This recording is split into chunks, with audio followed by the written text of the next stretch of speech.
Assalamualaikum warahmatullahi wabarakatuh. Perkenalkan, nama saya Kala Putri Nabilki. Saya dari Informatika kelas 2C. Hari ini saya akan menjelaskan tugas project saya tentang membuat rangkaian mini prosesor menggunakan software Logisim Evolution dan dipresentasikan lewat video. By the way, ini 8 bit ya. Oke, sebelumnya di sini aku sekarang pakai web dari aplikasi Logisimnya ya, karena aku di sini pakai laptop orang sebelumnya. Mohon maaf. Ini kita first thing first. Yang pertama sini ada main.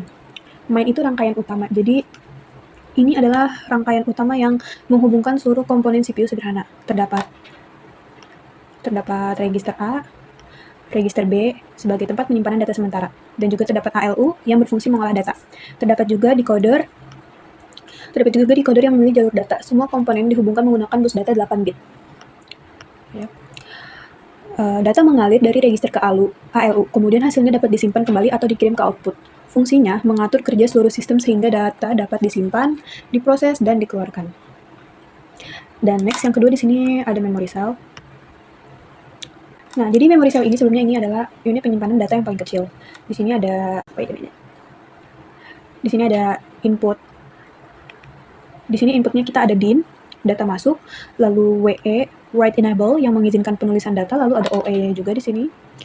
Output enable mengizinkan pembacaan data. Lalu di sini juga ada reset, fungsinya itu menghapus isi memori, lalu di sini juga ada clock. Jadi ini tuh untuk sinkronisasi penyimpanan ya teman-teman. Maksudnya Ibu. Cara kerjanya itu saat WE aktif dan clock datang, data pada DIN disimpan. Saat OE aktif, data yang tersimpan ditampilkan ke output. Reset mengembalikan isi memori menjadi 0. Fungsinya menyimpan 1 bit data. Lalu di sini yang ketiga ada register.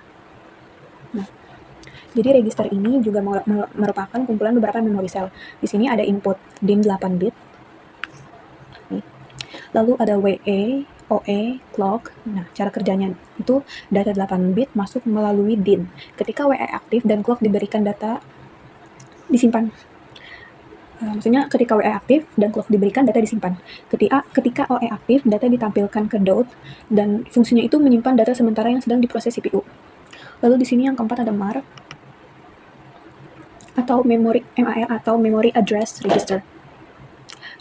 MAR digunakan untuk menyimpan alamat memori. Cara kerjanya input berupa alamat benar, lalu alamat tersebut disimpan pada register. Alamat kemudian digunakan untuk menentukan lokasi memori yang akan diakses. Fungsinya itu menunjukkan lokasi data yang akan dibaca atau ditulis. Lalu di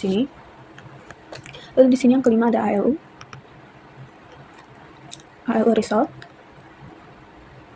Jadi ALU itu arithmetic logic unit. Jadi ALU itu adalah bagian yang melakukan perhitungan. Lalu di sini ini kita input register A, lalu register B, lalu output ALU result, dan carry out. Cara kerjanya menerima dua data dari register, lalu melakukan operasi aritmatika atau logika, lalu hasil ditampilkan pada ALU result. Jika terjadi kelebihan bit, muncul pada carry out. Fungsinya melakukan proses perhitungan dalam CPU.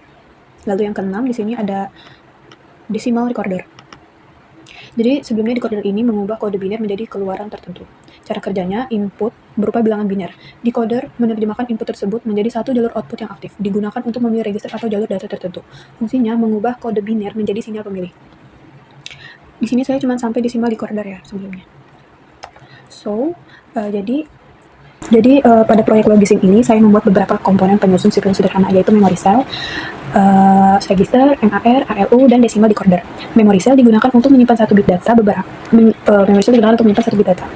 Beberapa memory cell digabungkan menjadi register yang dapat menyimpan data 8 bit. Selanjutnya terdapat MAR atau Memory Address Register yang berfungsi menyimpan alamat memori yang akan diakses. Kemudian terdapat ALU atau Arithmetic Logic unit yang bertugas melakukan operasi perhitungan dan logika terhadap data dari register A dan register B. Selain itu, terdapat decimal decoder yang berfungsi menerjemahkan kode biner menjadi sinyal pemilih tertentu. Semua komponen tersebut dihubungkan pada rangkaian utama atau main, sehingga membentuk sistem pemrosesan data sederhana seperti pada CPU. Jadi sekian penjelasan dari saya. Kurang lebihnya mohon maaf karena sebelumnya saya itu juga hanya mahasiswa yang sedang melakukan eksperimen dan sedang menguji coba. Jadi pastinya ada beberapa kesalahan. Kurang lebihnya mohon maaf. Wabillahi taufiq wal hidayah. Wassalamualaikum warahmatullahi wabarakatuh.